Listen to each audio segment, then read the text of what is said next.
The video you are about to watch contains health answers that most doctors are not willing to talk about and don't want you to know. You or someone you love may be suffering with health problems such as digestion problems, weight gain, headaches, and even low energy. Today you will find the cause of most of these health problems that are robbing you and your loved ones of good health. Here today to educate you on this vital topic is Dr. Joel Robbins. Dr. Robbins is a medical doctor, a chiropractor, and a naturopathic physician. He has treated over 100,000 patients and has been in practice for over 20 years. Dr. Joel Robbins has written several books on health and wellness. He lectures around the country and has been a guest on many talk shows.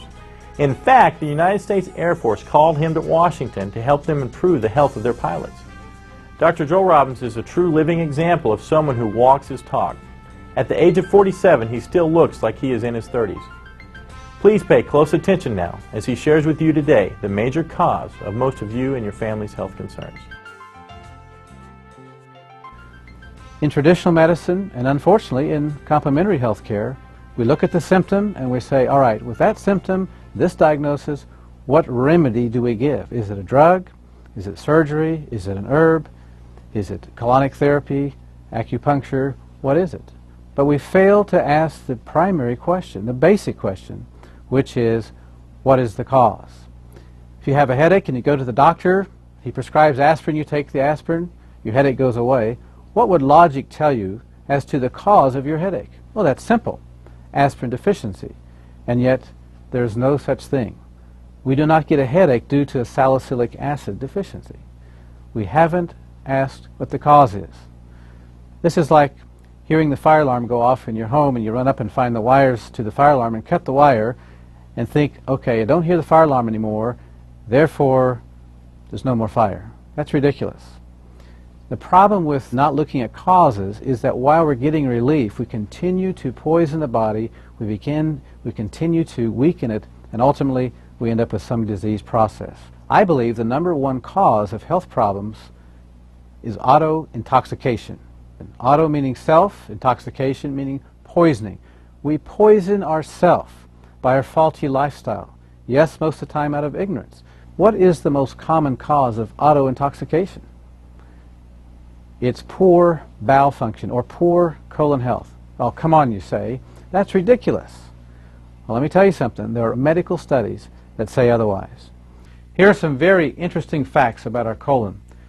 This first one comes from Dr. Anthony Bagier, a professor of gastroenterology in New York, concluded after a 25-year study of over 5,000 cases that every physician should realize that the intestinal toxins are the most important primary and contributing causes of many disorders and health problems of the human body.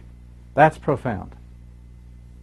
When I went to medical school, chiropractic school, even naturopathic school, I was not taught about the relationship between colon health and physical problems.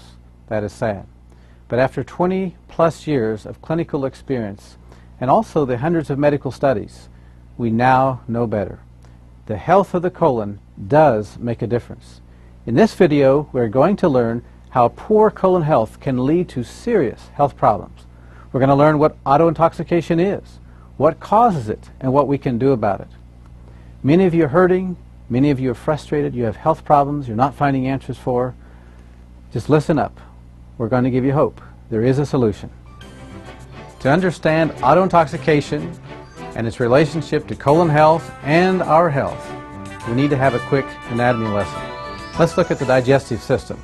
Digestion begins in the mouth. As we chew our food, saliva mixes with the food. Saliva contains some enzymes that begin the process of digesting that food. We swallow the food, it goes down into the stomach where digestion continues. From there, the food goes into the small intestine where digestion finishes up, and then food is absorbed through the villi in the small intestine.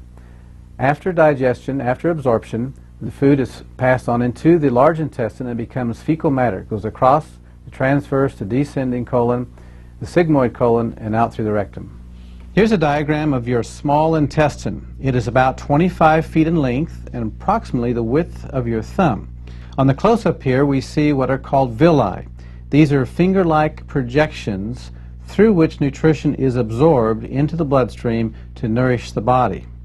Now, eating toxic food, junk food, can cause a film to build up over these villi which will hinder the absorption of nutrition into the body. And it really doesn't matter how many supplements you take, not going to get the benefit of your money. In this diagram, we're observing the normal